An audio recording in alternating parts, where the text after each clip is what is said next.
T20 world cup 2026 கேப்டனாக Suryakumar Yadav.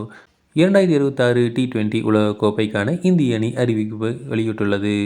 2026 T20 உலகக்கோப்பை வருகிற 2026 பிப்ரவரி 7ஆம் தேதி முதல் தொடங்கவிருக்கிறது.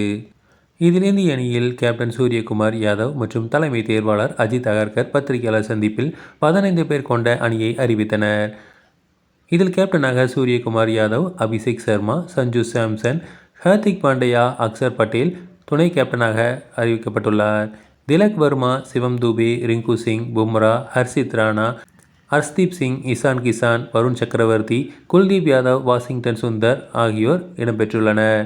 இதில் இஷான் கிஷான் வெகு நாளுக்கு பிறகு இப்போது அணியில் இடம்பெற்றுள்ளார்.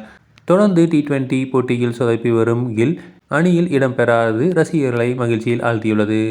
மேலும் தென்னாப்பிரிக்காவுக்கு எதிரான கடைசி T20 போட்டியில் சிறப்பாக செயல்பட்ட சஞ்சு சாம்சன் அணியில் இடம்பெற்றுள்ளார்.